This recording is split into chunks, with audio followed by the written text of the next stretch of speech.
Good morning. I am Anil Ojha and I am going to teach history for class 7th, chapter 2nd, and the new kings and kingdoms. And we have to know today about the kings and kingdom. Uh, we should know about the subcontinent between 7th to 12th century, means 7वीं सदी से लेके 12वीं सदी के बीच में many डेनेस्टीज has emerged, कई तरह के राजवंश आए। उन राजवंशों का शासन पीरियड कैसा रहा, प्रशासनिक कार्य कैसा रहा, we have to know about this things. Firstly we are going to discuss about the landlord and warrior chiefs, जो उस समय जमीन के जो मालिक होते थे, जमींदार या योद्धा, एक अच्छी स्थिति में थे। And after that they become सामंत, महासामंत, महामंडलेश्वर। इसका मतलब ये हुआ कि जो राजा के इर्द गिर्द रहते थे, उनके रिश्तेदार हुए, कुछ उनके परिचित हुए या उनके गुणगान करने वाले हुए, राजा की कृपा उन पे बनी रहती थी। And they took gift in the form of land और other things and they were called सामंत। यही लैंडलॉर्ड बाद में सामंत कहलाए। उनकी स्थिति थोड़ा और मजबूत हुई तो ये महासामंत कहलाए। मंडलेश्वर means the honour of the one particular area. इस तरह की बातें देखा जाए तो उस समय जो राजवंश पुराने हुआ करते थे, जैसे चालुक्य वंश, चोल वंश, तो ये सारे वंश किसी न किसी के सामंत रहे हैं, पूर्ण रूप से स्वतंत्र राजा नहीं रहे हैं। And they have killed their honour और they took rebel against the king and they have prepared for land and they become king. जैसे राष्ट्रकूट ले लिया जाए तो राष्ट्रकूट के फाउंडर दंती दुर्ग रहे हैं और राष्ट्रकूट वंश के जो राजा थे वो पहले सामंत हुआ करते थे या सबऑर्डिनेट होते थे चालुक्य डायनेस्टी ऑफ कर्नाटका। ये कर्नाटका के सामंत हुआ करते थे। तो उससे उन्होंने दंती दुर्ग ने 18 सेंचुरी में इस गद्दी को संभाला। और चूंकि उस समय स्थिति ये थी कि राजा उसी को माना जाता था जो क्षत्रिय हुआ करते थे। चूंकि दंती दुर्ग क्षत्रिय नहीं थे तो इसके लिए उस समय एक यज्ञ का या रिचुअल आयोजन किया जिसे हिरण्य गर्भ कहा गया। इसे मतलब रीबर्थ करके उन्हें क्षत्रिय बनाया गया। इस तरह की परंपरा थी और इस परंपरा के अंतर्गत मान लिया गया कि वो राजा बनने योग्य हैं। Same things in other case we can take Kadamba Mayur Sharman and Gurjara Pratihara Harishchandra जो राजा थे, या मयूर शर्मन थे, ये ब्राह्मण थे, ये क्षत्रिय नहीं थे। तो इन लोगों ने भी इस तरह से क्षत्रिय का कार्य करने के लिए यज्ञ किया। मीन्स यज्ञ के माध्यम से यह राजपद धारण कर सकते थे। And next we have to know about the administration in kingdom. वहाँ के शासन प्रशासन किस तरह से हुआ करते थे उस सदी के। Means we have to know about the century between 7 to 12। हमें 700 से लेकर 1200 की सदी के प्रशासनिक व्यवस्था या एडमिनिस्ट्रेशन के बारे में समझना है। तो जैसे एडमिनिस्ट्रेशन के अंतर्गत राजा जो थे महाराजाधिराज, त्रिभुवन चक्रवर्ती, इस तरह की उपाधियां लिया करते थे। मीन्स महाराजाधिराज मीन्स कई राजाओं के ऊपर, the king of the king. त्रिभुवन चक्रवर्ती means the lord of the 3 भुवन। इस तरह की बातें हो रही थी। तो इस तरह के जो राजा थे, इसका मतलब ये नहीं कि वो बहुत बड़े राजा रहे। उनके शेयर होते थे, सहभागिता होती थी। उन सहभागिता के अंतर्गत जैसे किसान, पीजेंट का एक समूह होता था, या ब्राह्मणों का समूह होता था, ट्रेडरों का होता था, तो ये लोग एक समूह में उन पे दबाव बनाते थे। भले वो अपने गुणगान के लिए वो लोग बड़ी बड़ी उपाधियाँ ले लिया करते थे कि दे वेर कॉल्ड महाराजा धीराज और अदर थिंग्स। रेंट, उस समय के रेंट कैसे होता था, चूँकि इतना बड़ा शासन प्रशासन है तो surely resources had prepared for make expenses of their administration or other things। तो रेंट के तौर पे ये लोग प्रोड्यूसर से रेंट लेते थे। प्रोड्यूसर मीन्स जो उत्पादन करता था, उत्पादन जैसे पीजेंट थे, कैटल कीपर थे, जो पशु रखते थे, आर्टिसियन थे, ट्रेडर से, तो ये लोग रेंट देते थे और उस रेंट के आधार पे वहाँ का शासन व्यवस्था चला करती थी।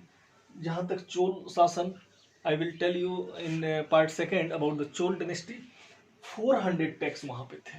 उस तरह के टैक्स, जैसे इसे कैश तो नहीं लिया जाता था, लेकिन उनके टैक्स इतने ज़्यादा थे, जैसे कोई थैचिंग हो रही है, छत की ढलाई हो रही है, उसके लिए टैक्स लगता था। सीढ़ी जो लिया जा रहा है, जैसे कि ये कहा जा रहा है कि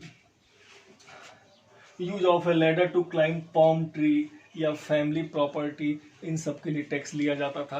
तो यह जो टैक्स की स्थिति थी बहुत ज़्यादा दयनीय थी। लेकिन अगर हम आज की तुलना करें तो इस तरह के टैक्स नहीं लिए जाते हैं।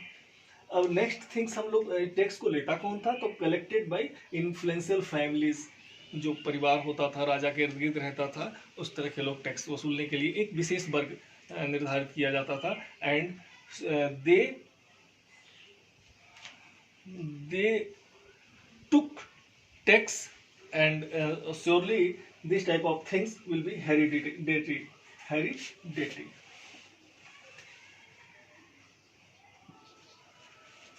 हेरिडिटी मीन्स जो टैक्स वसूलता था फिर उसका लड़का टैक्स वसूलता था, तो इस तरह की बातें, इसको एक अनुवंशिकता के माध्यम से टैक्स वसूलने की प्रक्रिया को लाया गया। Next things we should know about the prashastis and land grant. प्रशस्ति किसे बोलेंगे, what do you understand about the prashasti. Prashasti means राजा अपने गुणगान में कुछ लेख लिखवाया करता था। इट मेड फॉर स्टोन्स और कॉपर प्लेट पे या पत्थरों पे भी लेख लिखवाया करता था। और ये कंपोज्ड बाय द लॉन्ड ब्राह्मण, ये ब्राह्मण लोग लेख उनके गुणगान में लिखते थे। मे नॉट बी ट्रू, ये जरूरी नहीं है कि सत्य हो, यह लेख लिटरेरी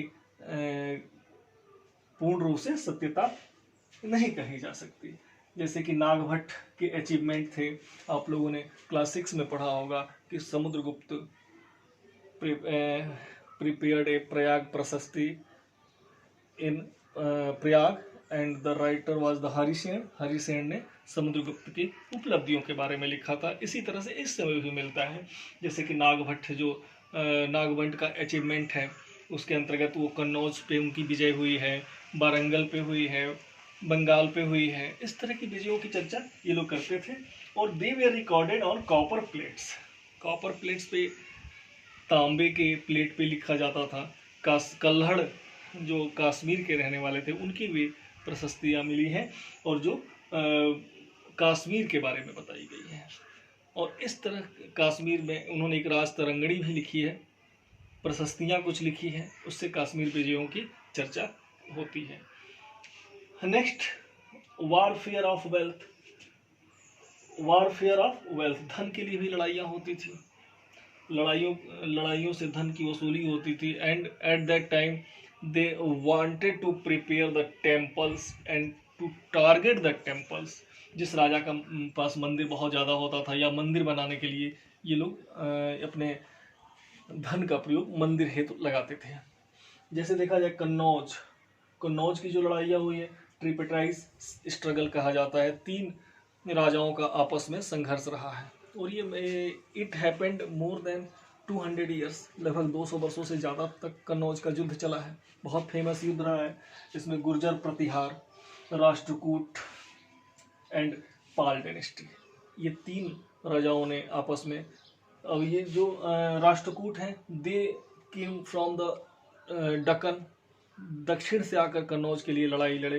वो गंगा यमुना का द्वाब था, वहाँ पे फसलें बहुत ज़्यादा होती थी, उपजाऊ ज़मीन थी, और उस चीज़ के लिए वहाँ पे आपस में बहुत ज़्यादा लड़ाइयाँ होती थी, और ये लगभग कई वंशों तक ये लड़ाइयाँ चलती रही। Next, to target temple, I have told you about the things any king took a target for the temple। जैसे हम ये गजनी, महमूद गजनवी का नाम लिया है, सुल्तान महमूद जो था उसने टारगेट किया था, and he become a king from 997 to 130, and he came here in Somnath in 1025 AD। 1025 ईस्वी में आया और सोमनाथ मंदिर में जो गुजरात में है वहाँ पे उसने बहुत लूटपाट की और वहाँ से धन ले गया। तो ये मंदिरों पे भी टारगेट होता था। फिर इसके अपने साथ एक अरबिक वर्क यानी अल बिरूनी को ले आया वहाँ से, और अल बिरूनी ने एक किताबुल हिंद नामक रचना की। उसमें यह अरबी वर्ड है, और फिर यहाँ के जो विद्वान थे, जो संस्कृत स्कॉलर थे, Baruni met with them and to know about the things, and he wrote everything in his books. अपनी किताबों में उन चीज़ों को लिखा। और इसके बाद चहमान, जिसे बाद में चौहान कहा जाता है, पृथ्वीराज तृतीय इसके बहुत अच्छे राजा रहे हैं, and he ascended on the throne on 1168 to 1192। 1168 में पृथ्वीराज चौहान राजा बने, और जिन्होंने अफगान जो शासक था मोहम्मद गोरी, उसे पराजित किया 1191 में, जो बैटल ऑफ तराई के नाम से फेमस है। But he lost his second war by Mohammad Ghori. इस तरह की बातें यहाँ पे हुई हैं। फिर ये जो इसको एक सूत्र से हम लोग अगर इसको रिवाइज कर रहे हैं, if you studies and read chapter by your books, and if you listen this video 1 or 2 times, surely I think you are able to understand everything, and tomorrow I will tell you part second for this chapter. Thank you.